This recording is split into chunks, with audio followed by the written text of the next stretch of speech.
પાટણ જિલ્લાના ખેડૂતોને power grid company દ્વારા જંત્રીની જગ્યાએ બજાર ભાવથી વળતર ચૂકવવા કલેક્ટરને આવેદનપત્ર અપાયું હતું।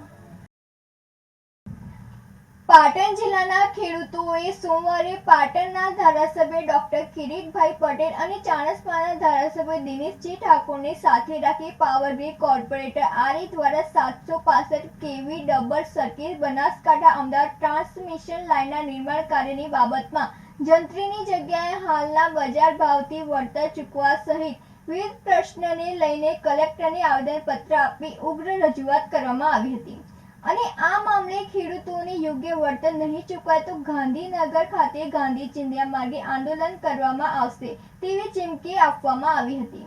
ખેડૂતોએ આપેલા આવેદનપત્રમાં જણાવ્યું હતું કે ગુજરાત રાજ્ય ખૂબ જ પ્રગતિ કરી રહ્યું છે। અમને સરકારની જાહેર હિતવાણી યોજનાઓનો વિરોધ નથી, પરંતુ ખેડૂતોની વળતર બાબતે ખૂબ જ અન્યાય થાય છે તે બાબતે વાંધો છે। અમને જંત્રી મુજબ નહીં પણ અગાઉ ચૂકવેલ રીત મુજબ હાલના બજાર ભાવથી વળતર ચૂકવવામાં આવે તેવી માંગ કરવામાં આવી હતી।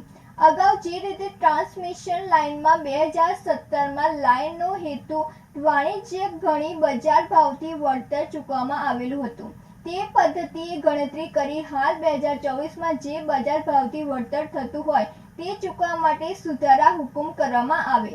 ભારત સરકારની રો ગાઈડલાઈન તારીખ 14/6/2024 આપને મળેલી સત્તાની રૂએ વાણિજ્યિક ગણી હેતુ બજાર ભાવથી થાંભલાનું વળતર અને તે આધારે 30% લેખે કોરિડોરનું વળતર ચૂકવવામાં આવે।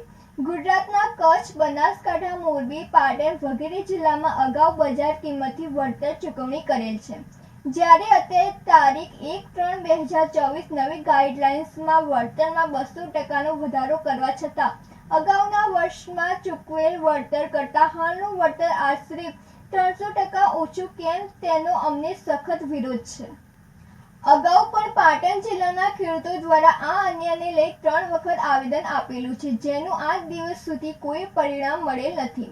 પાક નુકસાની માટે ગણવામાં આવતા ભાવ એપીએમસી 2024ના પ્રમાણે ગણી વળતર ચૂકવવા માંગણી કરી વધુમાં જણાવ્યું હતું કે પોલીસ બળ સાથે કામ કરવાના ઓર્ડરથી ખેડૂતો અને પોલીસ વચ્ચે ઘર્ષણ થવાથી જિલ્લાની શાંતિ ભંગ થશે અને કાયદાની જોગવાઈમાં રોની જગ્યા કરતાં વધારે નુકસાન અન્ય જમીન પર કરવામાં આવે તેમજ ચોમાસામાં ખેતરમાં કામ કરવાથી રોજ સિવાયની જમીનને ખૂબ જ મોટા પાયા પર નુકસાન થતું હોવાથી ચોમાસામાં તાત્કાલિક કામને બંધ કરવામાં આવે એવી વિનંતી કરી હોવાનું જાણવા મળ્યું છે।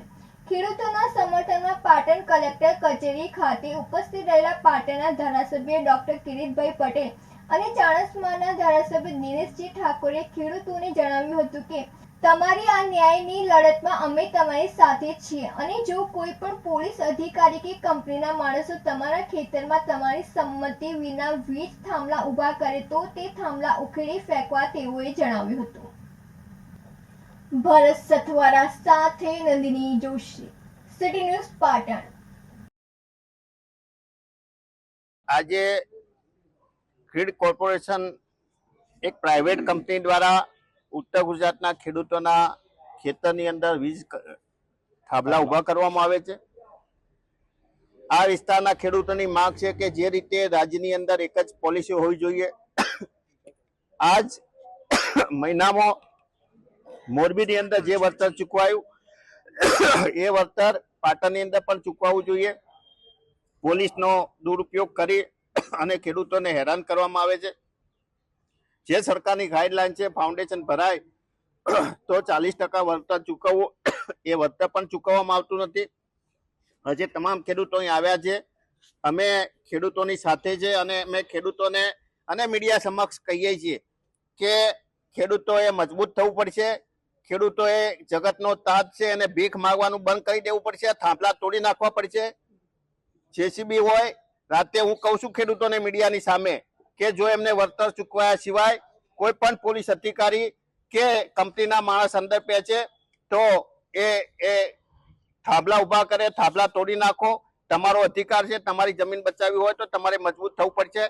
બાકી તમે મુખ્યમંત્રીને મળશો, કલેક્ટરમાં કગરવાથી કંઈ થવાનું નથી। તમે ધરતીને પાટું મારી અને પેદા કરવા માણસ છો, તમે મજબૂત થાવ તો જ તમે ટકી જશો, નકર તમારી જમીનો પણ ભૂતકાળની ભવિષ્યની અંદર જતી રહેવાની. કલેક્ટરે શું અત્યારે કર્યું?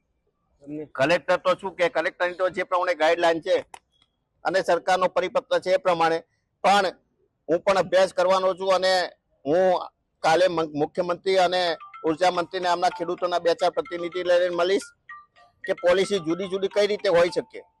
જે વળતર ચૂકવાયું હોય આજથી 10 વર્ષ પહેલા એનાથી અત્યારે ઓછું વળતર મળે કે મોરબીની અંદર જે વળતર ચૂકવાયું એનાથી 4 ગણા ઓછું ઉત્તર ગુજરાતની અંદર મળે.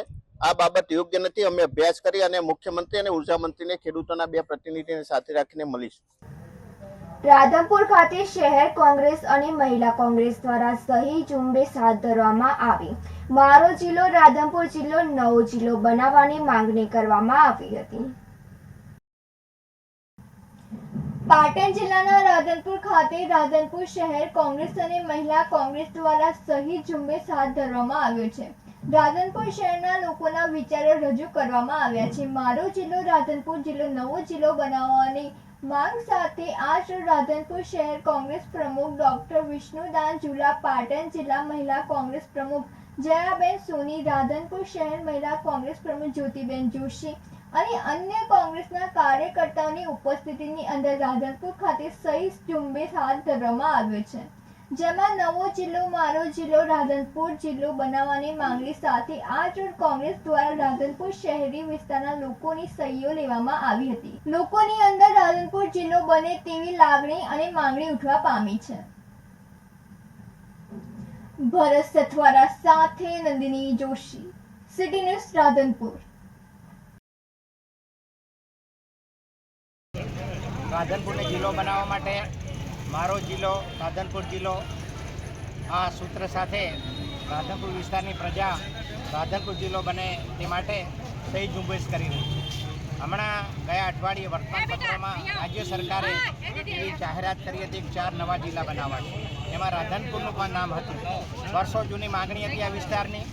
ભૌગોલિક દ્રષ્ટિએ આ વિસ્તાર જિલ્લો બનાવવા માટે બહુ જરૂરી હતો. ભૂતકાળમાં પણ ઘણા બધા પ્રયત્નો થયા હતા પણ સમય સંજોગો અનુસાર એ સફળ થયા નહોતા. હવે રાજ્ય સરકારે જ્યારે આ ઇનિશિયેશન લીધું છે ત્યારે આ વિસ્તારની પ્રજામાં ખૂબ જ ઉમળકો જોવા મળે છે. તમામ લોકો ખૂબ ખુશ છે કે રાધનપુરનો વિસ્તાર જિલ્લો બનવો જોઈએ. તમામ ભૌગોલિક અને સામાજિક દ્રષ્ટિએ અને આર્થિક વિકાસ જો કરવો હોય આ વિસ્તારનો તો રાધનપુર જિલ્લો બનવો જરૂરી છે.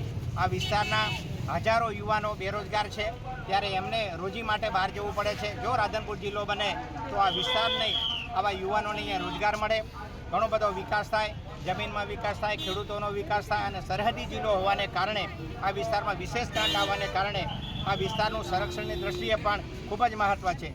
રાધનપુરનું ખાસ મહત્ત્વ એ છે કે 50 કિલોમીટરની એરિયામાં લગભગ 6 થી 7 તાલુકા આવે છે અને ઇન્ફ્રાસ્ટ્રક્ચર એટલું બધું સારું છે. આ વિસ્તારમાં કંડલાથી પઠાણકોટ સુધી હાઈવે જાય છે, રેલવેની હારમાળ છે, અહીંથી પાલનપુરથી કરીને છે પોરબંદર સુધીનો નેશનલ હાઈવે છે, રાધનપુર જંકશન છે, રેલવેથી જોડાયેલું છે, નર્મદા કેનાલ આવી ગયેલી છે. પણ માત્ર જિલ્લો આવે તો આ વિસ્તારનો આર્થિક વિકાસ કરી શકાય. આર્થિક રીતે આ પછાત વિસ્તારને ખરેખર આ જરૂરિયાત છે અને આ પ્રજા આ સમાચાર જાણીને ખૂબ આનંદિત થઈ છે. આ સહી ઝુંબેશને કારણે અમે રાજ્ય સરકારને કહેવા માંગીએ છીએ તમે ગમે એમ કરો પણ રાધનપુરને જિલ્લો બનાવો. એના માટે આ વિસ્તારની તમામ પ્રજા ખૂબ ખુશ છે અને એની મુહિમમાં આજથી આ જોડાયેલી છે. આ કારણ માટેથી અમે રાધનપુર શહેરમાં આજે સહી ઝુંબેશ કરી છે. આના પછી વારાઈ, સાંતલપુર, સમી તાલુકામાં પણ કરશું, થરામાં પણ અમે જઈશું અને તમામ સરપંચશ્રીઓને વિનંતી છે, તમામ સામાજિક સંસ્થાઓને વિનંતી છે કે આ મુહિમમાં આપણે જોડાઈએ અને રાધનપુર જિલ્લો બને. બીજો કોઈ પણ જિલ્લો બને એમાં અમને વાંધો નથી પણ રાધનપુર જિલ્લો બને એવી આ વિસ્તારની માંગણી છે. તમામ સમાજો આમાં સાથે છે, તમામ સંસ્થાઓ સાથે છે અને તમામ પ્રકારનું ઇન્ફ્રાસ્ટ્રક્ચર રાધનપુર જિલ્લો બનાવવા માટે છે. તો રાજ્ય સરકારની અમારી વિનંતી છે કે આ મુહિમને તમે સફળ બનાવો અને રાધનપુરને જિલ્લો બનાવો. એ જ વિનંતી માટે અમે આજે અહીંયા એકત્ર થયા.